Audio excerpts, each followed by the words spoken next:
எனக்கு குறித்த 6வது வார்த்தை பேச என்னை தெரிந்து கொண்டதற்காக தேவனை நன்றி செலுத்துகிறேன். ஜெபம் செய்வோம்.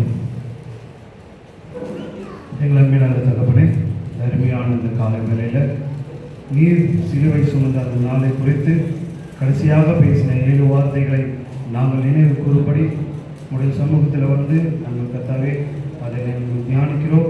இது எங்களோட வாழ்க்கைக்கு பிரயோஜனப்பட கர்த்தர் கிருபை செய்ய வந்து ஒவ்வொருத்தரும் பேசின மற்ற வார்த்தைகளையும் கர்த்தர் ஆசீர்வதிப்பீராக.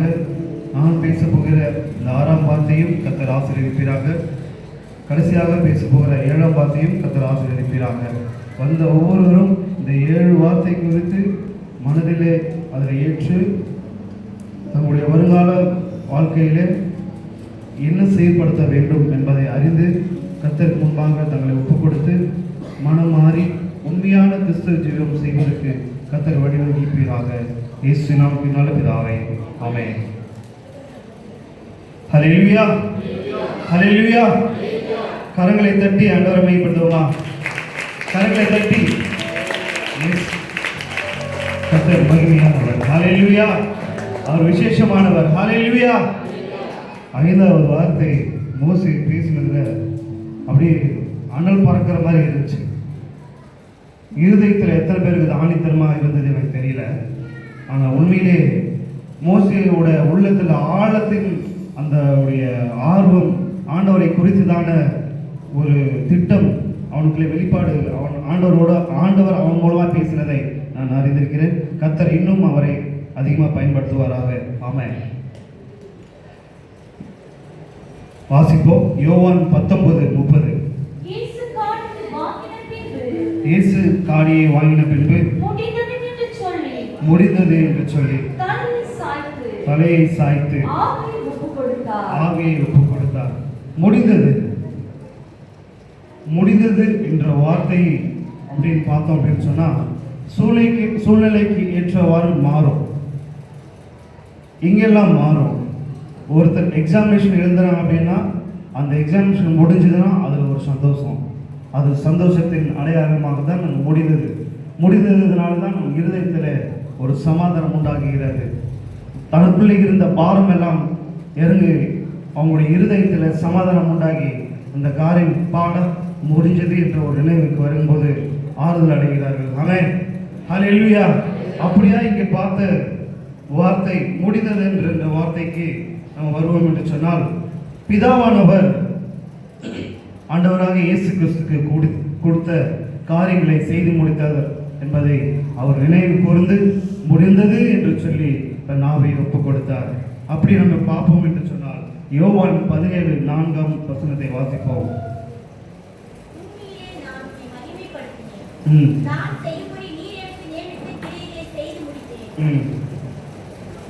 அதுல நம்ம பார்ப்போம் என்று சொன்னால் அவருக்கு நியமித்த கிரியைகளை செய்து முடித்தேன். ஹல்லேலூயா, ஹல்லேலூயா. என்ன கிரியை? ரட்சிப்புக்கு ஏதுவான ஒரு கிரியை. அநேக பாவிகளுக்காக, அநேகருடைய நோய்களுக்காக, அநேகருடைய போராட்டங்களுக்காக அதை தீர்க்கும்படியாக தான் இந்த உலகத்துக்கு அவர் வந்தார். மனுஷகுமாரன் தெரிந்து வருவதற்கு காரணம் மனுஷர்களை பாவங்களிலிருந்து மீட்டெடுப்பதற்கு தான். அவர் வந்ததன் நோக்கமே பாவத்திலிருந்து மனுஷர்களை விடுதலை ஆக்க வேண்டும் என்று. ஆமென், ஹல்லேலூயா. ரட்சிப்பின் வேலையை செய்து முடித்தது தான் ஆண்டவர் முதலாவது சொல்கிறார் முடிந்தது என்று சொல்லி. 2வது வாசிப்போம். எபிரேயர் 7:27.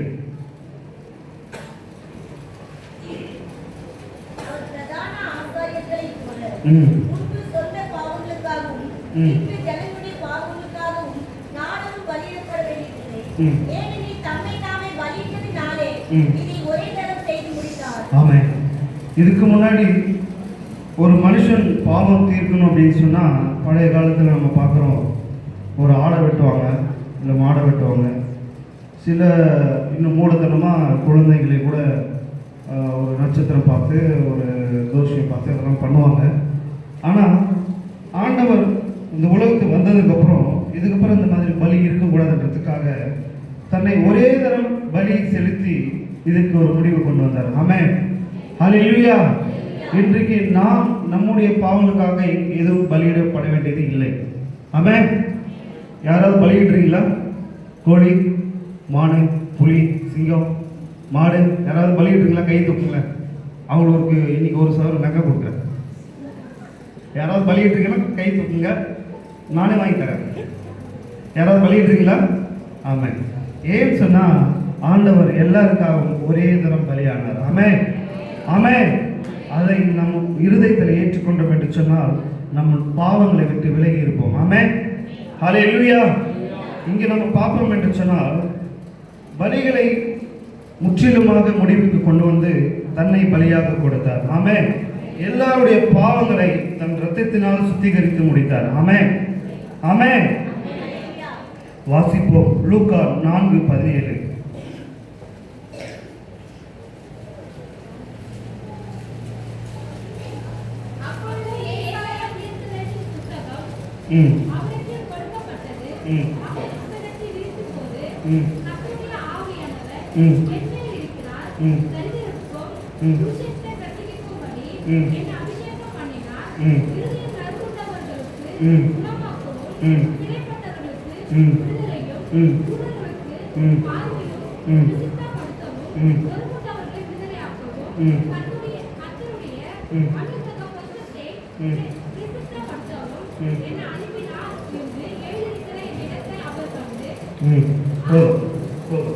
இங்கே நம்ம என்ன பார்க்கணும்னு சொன்னா, அவர் இந்த உலகத்துக்கு வந்ததன் நோக்கம் என்னன்னா தரித்திரத்திற்கு சுவிசேஷம் சொல்லணும். என்ன சொல்லணும்? சுவிசேஷம் சொல்லி முடிச்சாரா? சொன்னாரா? அவர் ஞானஸ்தானம் எடுத்து முதற்கொண்டு அநேகருக்கு சுவிசேஷம் சொன்னார். ஆமென். அங்க இன்னொன்று வாசிக்கிறோம், இருதயம் நறுங்குண்டவர்களை குணமாக்கி முடித்தார். இருதயம் நறுங்குண்டவர்களுக்கு தேவன் சமாதானம் தந்து குணமாக்கினாரா? குணமாக்கி முடித்தாரா? முடித்தாரா இல்லையா? முடித்தாரா? நல்லா வாய் வந்துருங்க. முடித்தாரா? ஆமென். மூணாவது, சிறைப்பட்டவர்களை விடுதலையாக்கி முடித்தார். அநேகருடைய வாழ்க்கையில அந்த பேய் பிடிக்கிற விஷயங்கள் இருக்கும். அப்புறம் 18 வருஷமா வெகு நாளாக பாடுபட்ட ஒரு ஸ்திரீ விடுதலையானதை பார்க்குறோம். இந்த மாதிரி பலவிதமான போராட்டங்களில் நோய்களில் சிறைப்பட்டவர்களை ஆண்டவர் விடுவித்து அவர்களுக்கு அந்த பிடியிலிருந்து விடுதலை கொடுத்து முடித்தார். ஆமென், ஆமென். சிறைப்பட்டவர்களையும் விடுதலையாக்கி முடித்தார். ஆமென், ஹல்லேலூயா. நான்காவது பார்க்கிறோம், குருடர்களை பார்வையடையும்படி வந்த காரியம் முடிந்தது. கர்த்தர் ஒரு குருடனை பார்த்து அவன் மேல அவருடைய கரங்களை வைத்து நீ பார்வை அடைவாக என்று சொன்னார். ஒரு சில இடத்துல பார்க்கிறோம், ஒரு மண்ணை இது பண்ணி அதை வந்துட்டு கண்ணில் பூசி அது ஒரு இடத்துல போய் கழுவினா அந்த கண்ணு திறந்த. ஆமென். ஸோ அப்படிப்பட்டதான ஒரு காரியங்களை நம்ம பார்த்தோம். இப்படிப்பட்டதான அதிசயங்களை செய்து நம்முடைய இருதயத்தில் அவர் என்றைக்கும் தங்கியிருக்கிறார். ஆமென், ஹல்லேலூயா. அது மாத்திரமல்ல, அவர் நம்முடைய பாவங்களை ஏற்றுக்கொண்டார், நம்முடைய நோய்களை ஏற்றுக்கொண்டார், நம்முடைய துக்கங்களை சுமந்து கொண்டார்.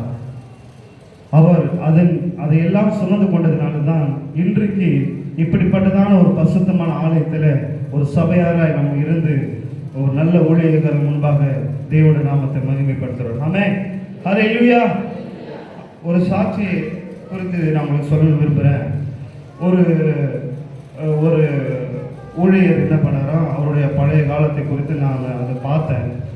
அவர் என்ன பண்ணாருன்னா, அவருடைய தகப்பனார் வந்து பெரும் குடிக்காரு, ஆனால் பணக்காரர் தான். ஆனால் குடிச்சு தன்னுடைய சொத்தியெல்லாம் இழந்துட்டாரு. இழந்த உடனே தன் தகப்பனார் இறந்துட்டாரு. இறந்த பின்பு தன் தகப்பனாருடைய அந்த பிணத்தை அடக்கம் பண்ணுவதற்கு பணம் இல்லாதனால ரொம்ப கஷ்டப்பட்டாராம். அப்போது இந்த உலகத்தில் வாழ்வதற்கு பணம் ரொம்ப முக்கியம். மோசே கூட சொன்னார், யாரும் பணத்துக்கு பின்னாடி ஓடாதீங்க அப்படின்னு சொல்லிட்டு. ஆனால் அந்த ஊழியர் சொன்னார், இந்த பணம் இல்லைன்றதுனால எங்கள் அப்பா நடுத்தறியில் வச்சு நான் அடக்கம் பண்ண முடியாமல் கஷ்டப்பட்டேன், பணம் வேணும்னு சொல்லி அவர் மும்பைக்கு போயிட்டு ஒரு திருடர்கள் கூட்டத்திலே எங்கோ சேர்ந்தாராம். ஆனால் பணத்தை நிறைய சம்பாதிச்சார், போதுமான அளவுக்கு சம்பாதிச்சு எடுத்து வச்சார். ஆனால் அவருக்கு நிம்மதி இல்லை, சமாதானம் இல்லை. அப்படிப்பட்டதான ஒரு சூழ்நிலையில் அவர் முடிவெடுத்தார், சரி நம்ம எல்லாத்தையும் அனுபவிச்சுட்டு முடிச்சிடலாம், நம்மளோட காரியத்தை முடிவுக்கு கொண்டு வந்துடலாம்னு சொல்லி அவர் ஆசைப்பட்ட எல்லாத்தையும் அனுபவிச்சார். நல்ல நல்ல ஹோட்டல், அவர் நல்ல சைன் ஸ்மோக்கர் போல். அவர் சொன்னார் சைன் ஸ்மோக்கர் அப்படின்ட்டு. நல்ல விலையுயர்ந்த சிகரெட்லாம் நல்லா ஸ்மோக் பண்ணியிருக்காரு. அப்புறம் விலையுயர்ந்த ஹோட்டல்லாம் போய் நல்லா சாப்பிட்ருக்காரு.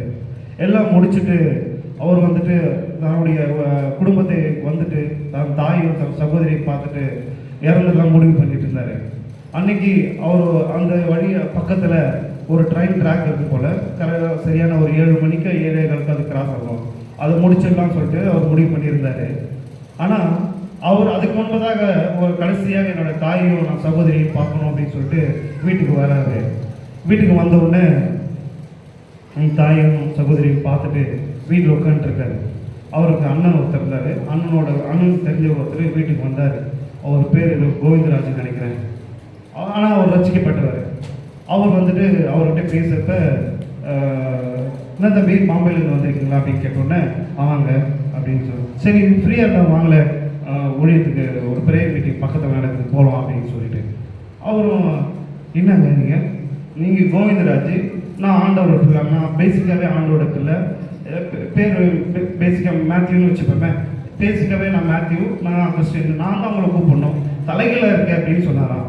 அப்புறம் பரவாயில்ல, என் பேர் ஆனால் கோவிந்தராஜா இருக்கான், ஆனால் எனக்குள்ள ஆண்டவர் இருக்கார் என்று சொல்லி ஆண்டவர் மகிமைப்படுத்தினாராம். கரங்களை தட்டி ஆண்டவர் மகிமைப்படுத்துவோமா? அந்த பேர் முக்கியம் இல்லை, ஆண்டவர் அவர் யாருக்குள்ள இருக்காருன்ற விஷயம் தான் முக்கியம். அந்த நேரத்தில் அந்த ஊழியர் என்ன பண்ணாரா, சரிங்க எத்தனை மணிக்கு அந்த மீட்டிங் முடிக்குன்னு சொன்னோடனே சரியாக 8 மணிக்கு முடிஞ்சிடும். அப்போ 7:15 அந்த ட்ரெயின் போச்சுன்னா நம்ம விட்டுருவோம். அப்போ அடுத்த ட்ரெயின் எப்போ 10 மணிக்கு. 10 மணிக்கு நம்ம கதையை முடிச்சிடலாம்னு சொல்லிட்டு அந்த ப்ரேயருக்கு போனாராம். அந்த ப்ரேயருக்கு போன உடனே அங்கே வந்து ஒரு ஊழியர் பேசியிருக்காரு. அவர் பேசின வார்த்தைகள் இவர் தொட்ட உடனே இவர் வந்து சயின்ஸ் ஸ்மோக்கர் இல்லையா, உண்மையான ஆண்டவராக இருந்தால் இந்த சயின்ஸ் ஸ்மோக்கிங்லேருந்து எனக்கு விடுதலை ஆகணும்னு சொல்லியிருக்காரு. எப்பவுமே வந்துட்டு அவர் பேச பேச அந்த வார்த்தையை கேட்டுகிட்டே இருக்காரு. எப்பவுமே அவர் வந்து ஒரு 1/2 மணி நேரத்துக்கோ இல்லை 1 மணி நேரத்துக்கோ சயின்ஸ் ஸ்மோக்கிங் பண்ணிகிட்டே இருப்பாராம். அந்த தேவனுடைய ஊழியர் பேசின வார்த்தைகளை கேட்கும்போது கிட்டத்தட்ட 2 மணி நேரம் அவர் வந்து இந்த ஸ்மோக்கிங் பண்ணவே இல்லை. அப்போ வந்துட்டு அந்த ஸ்மோக்கிங்லாம் கீழே அந்த சிகரெட்லாம் கீழே போட்டு மிதிச்சுட்டு வீட்டுக்கு வந்துட்டார். அன்றைக்கி தான் அவர் ரசிக்கப்பட்டார். ரசிக்கப்பட்டு வீட்டுக்கு வந்தோடனே ஒரு நாள் தன் தாயோட சபைக்கு போயிருக்காரு. சபைக்கு போன உடனே அங்கே இருக்கிற ஊழியர் ஒருத்தர் எல்லாரும் உங்கள் மனசுக்கு பட்ட மாதிரி ஜெபிங்க அப்படின்னு சொல்லியிருக்காரு. எல்லாரும் கண்கள் முடியல, எல்லாரும் கண்கள் முடியுமா, எல்லாரும் ஜெபிங்க அப்படின்னு சொல்லியிருக்காரு. அப்போ ஜெபிங்கன்னு சொன்னப்ப இவர் கண்ணை மூடி இருக்காரு. அங்கே வந்துட்டு ஒரு பெரிய ஸ்க்ரீனு, சின்ன வயசுல இருந்து தான் செஞ்ச தப்பெல்லாம் அவங்க ஒன்றுனா வெளிப்படுத்துறாரு. எதுவுமே தெரியாத நினைச்சிட்டு இருந்தாங்க அவரு. இது எப்படி அவருக்கு தெரியும், இது எப்படி அவருக்கு தெரியும் அப்படி நினைச்சிட்டு இருந்த அவரு ஒரே சத்தமா, ஆண்டவரே என்ன மன்னியோ, மூக்கு முன்பாக நான் பாவியா நிற்கிறேன் என்று சொன்னான். அந்த பாவங்களை நான் அறிக்கை செய்யும்போது அந்த சபையில் எல்லாரும் அவரை பார்த்தாங்க. ஆனால் அப்பையும் அவர் ஜெபிப்பது நிற்கல. ஆண்டவர் இடத்துல தன்னை ஒப்பு கொடுத்தார், முழுவதுமாக ஒப்பு கொடுத்தார், மனம் திரும்பினார். ஆண்டவருக்கு முன்பாக என்னை மன்னிச்சிருங்க ஆண்டவர் சொன்னப்ப ஆண்டவர் செஞ்சார். அங்கே ஒரு தேவனுடைய ஒரு சீஷன், அதாவது ஒரு கர்த்தருடைய காரியங்களை செய்கிறவர் அந்த பாவங்களை இரத்தத்தினால ஒன்றொன்றாய் குறைத்தாராம். அங்கே ஒன்றொன்றாய் மறைந்து போனதாம். அறிக்கை செய்த பின்பு தன்னுடைய பாவங்கள் எல்லாம் அங்கு மறைந்து போனது. ஹல்லேலூயா, ஹல்லேலூயா. இன்றைக்கு நாம் செய்ய வேண்டிய காரியங்கள், நம்முடைய பாவங்களுக்கு ஒரு முடிவு எப்போ உண்டாகும் என்று சொன்னால் தேவனுக்கு முன்பாக நம்மை முழுவதுமாக அர்ப்பணித்து, மற்றவங்க பார்க்குறாங்க இவங்க இப்படி சொல்கிறாங்க அவர்களுக்காக இல்லாமல் முற்றிலுமாக அர்ப்பணிக்கணும். ஆண்டவரே, சின்ன தப்பாக இருந்தாலும் சரி, பெரிய தப்பாக இருந்தாலும் சரி, உங்களுக்கு முன்பாக நான் இருக்கவே முடியாது. என்னோட பாவங்களெல்லாம் நீங்கள் மன்னிங்க, என்னோட பாவங்களெல்லாம் மன்னிங்க, இன்னைக்கு பாவங்களெல்லாம் மன்னிங்கன்னு சொல்வீர்கள். தேவன் உங்களுடைய பாவங்களை அன்றைக்கு சிலுவையில் ரத்தம் சுமந்து பாவம் தீர்த்து முடித்தது போல கர்த்தர் இன்றைக்கு எல்லாருடைய பாவங்களை கர்த்தர் முடிப்பார். கரங்களை தட்டி ஆண்டவரை மையப்படுத்துவோமா? எஸ், நம்முடைய பாவங்கள் அவர் சிலுவையில் சுமந்து தீர்த்தார். அவருடைய பரிசுத்த ரத்தத்தினாலே நம்ம சுத்தமாகினார். கடைசியாக அவர் மரித்து போனார். ஆனால் மரிப்பதற்கு முன்பாக அநேக ஆத்மக்கள் ஆதாயப்படுத்தினார். கிட்டத்தட்ட அவர் சபை 7 தரம் இடித்து கட்டப்பட்டது. அது அவருக்கு கொடுத்த ஆசீர்வாதம். அதே போல நமக்கும் நம்முடைய சபைக்கும் நம்முடைய ஜனமாகிய உங்களுக்கும் நிச்சயமாக ஆசீர்வாதம் தருவார். அதை இங்கேயே தருவார். அதுக்காக அந்த சபைக்கு போன நான் சொல்ல வரல. நாம எங்க விதைச்சோமோ அங்கதான் பலன் கொடுக்கணும். அவன் கரங்களை தட்டி ஆண்டவரை மையப்படுத்துவான். எங்க விதைச்சோமோ அங்கதான் பலன் கொடுக்கணுங்க. நமக்கு எல்லாம் கிடைச்சதுன்னு சொல்லிட்டு வெளியில போகக்கூடாது. தாயும் தகப்பனை மாற்ற முடியாதுங்க. எங்கே எவ்வளோ தூரம் போனாலும் சரி. அதனால் நம்ம விதைச்ச இடத்துல பலன் வந்து அவர்களுக்கு ஒரு நல்ல ஆசீர்வாதத்தை, நல்ல பெயரை நம்மை நிலைநிறுத்தும்படி கர்த்தர் நம்மை நடத்துவார். அவருடைய சித்தம், பிதாவுடைய சித்தம், கர்த்தராகிய இயேசு கிறிஸ்து எப்படி சிலுவையில் சுமந்து ரத்தம் சிந்தி பாடுகள் அனுபவித்து செய்து முடித்தாரோ, நாமும் கர்த்தர் நமக்கு குறித்த திட்டங்கள், நமக்கு குறித்ததான சித்தங்கள் இருக்கும். அந்த சித்தத்துக்கு நம்ம ஒப்பு கொடுப்போம். கர்த்தர் யாவன் அதை நம்மை கொண்டே செய்து முடிப்பார். ஆமென், ஆமென். அப்படியே சும்மா விட்டுற முடியாது. எல்லாமே செஞ்சு முடிக்கணும்னு பார்த்தீங்கன்னா அப்படி செய்ய முடியாது. எபேசியர் 6ஆம் அதிகாரத்தில் 10ஆம் வசனத்திலிருந்து 16ஆம் வசனம் வரைக்கும் நம்ம பார்த்தோம் அப்படின்னு சொன்னா, வாசிக்கிறேன் பொறுமையா.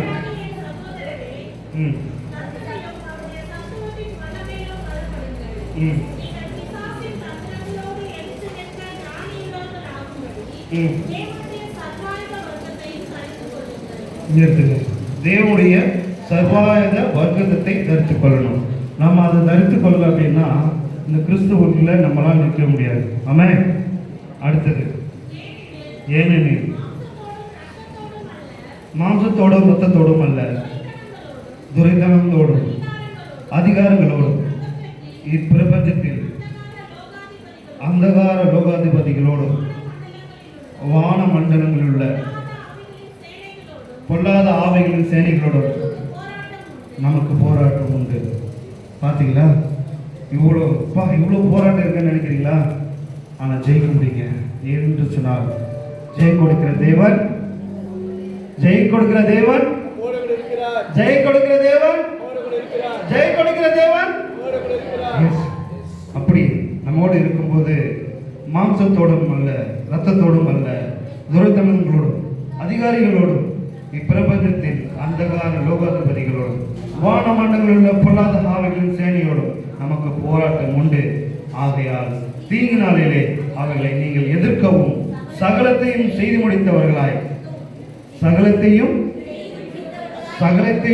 முடித்தவர்களாய் நிற்கவும் திராணி உள்ளவர்களாகும்படி தேவனுடைய சர்வாயுதத்தையும் எடுத்துக்கொள்ளுங்கள். சத்தியம் என்னும் கச்சையையும் உங்களில் அறையில் கட்டினவர்களாயும் நீதி என்னும் மார்க்கவசத்தை தரித்தவர்களாயும் சமாதானத்தின் சுவிசேஷத்திற்குரிய ஆயத்தம் என்னும் பாதரட்சையை கால்களில் தொடுத்தவர்களாயும் பொல்லாங்கனை எய்யும் அக்கினியின் திராணிகளை எல்லாம் அவிழ்த்து போடத்தக்கதாய் எல்லாவற்றுக்கும் மேலாக முக்கியமான ஒரு விஷயம், எல்லாவற்றுக்கும் மேலாக நல்ல வாயுகளை தெரிந்து சொல்லுங்களேன், விசுவாசம் என்னும் கேடகத்தை பிடித்துக் கொண்டவர்களாய் நில்லுங்கள். நம்ம அங்கதான் வீக் ஆயிடும். நம்ம கஷ்டம் வரும்போது, நமக்கு சந்தோஷம் வரும்போது ஆண்டவரே எனக்கு நன்றி நன்றி நன்றி, இது செஞ்சு அது கோடி கோடி. ஆனால் ஒரு கஷ்டம் வந்துச்சுன்னா, இப்படி செஞ்சுட்டாருப்பா, நான் காலையில் அங்கே இவ்வளோ செஞ்சேன், இவ்வளோ காணிக்கை கொடுத்தேன், ஐயம்மாவை சரி சபையில் இப்படி தாங்குறேன், அவங்க ஆசீர்வதிக்க தான் ஜெபம் பண்ணுவாங்க. ஆனால் அந்த விசுவாசம் நமக்கு என்னன்னு சொன்னால், அந்த ஆசீர்வாதம் நம்ம இடத்துல வந்து சேராது. அவங்க தினந்தோறும் நமக்காக ஜெபம் பண்ணுறாங்க, நம்ம வாரந்தோறும் அவரிடத்துல போகிறோம், ஆசீர்வதிக்கிறாங்க. ஆனால் ஆசீர்வதிக்கிற ஆசீர்வாதம் பெற்றுக்கொள்ளுகிற தகுதி நமக்கு நம்ம இடத்துல தான் இருக்குது. அது எப்படி? விசுவாசிக்கணும். கர்த்தர் என்னை ஆசீர்வதிப்பார், கர்த்தரின் வேலையை ஆசீர்வதிப்பார். கர்த்தர் என் குடும்பத்தை ஆசீர்வதிப்பார். கர்த்தர் என்னுடைய பிள்ளைகளை ஆசீர்வதிப்பார். கர்த்தர் என் சபையை ஆசீர்வதிப்பார் என்ற விசுவாசத்தை நம்மை திருமணம் கர்த்தர் நிச்சயமாகவே ஆசீர்வாதம் செய்து முடிப்பார். நம்முடைய வாழ்க்கை தரவைக்கு நேராக அல்ல, வானத்துக்கு நேராக ஆசீர்வதிப்பார். ஆமென், ஆமென். அநேகருக்கு நமக்கு குறித்ததான திட்டம் ஏராளமாக இருக்கலாம். ஆனால் ஏராளமாக இருக்கிறவர்களை தான் ஆண்டவர் ஆசீர்வதித்து உயர்த்துகிறார். ஆமென், ஆமென். கண்களை மூடுவோமா? அன்புள்ள ஆண்டவரே, இன்றைக்கு நாங்கள் உங்களுடைய சமூகத்தில் வந்திருக்கிறோம். உங்களுடைய ரத்த கோட்டைக்குள்ள நாங்கள் வந்திருக்கிறவரே, உங்களுடைய ரேசரின் ரத்தம் எங்கள் மேலே சத்துருவானவன் எங்களை நெருங்காதபடி பாசமான சிலுவையிலே பலியான பாவத்தை விட்டு விட்டு கரங்களை தட்டி ரத்தம் என் மேலே நெருங்கா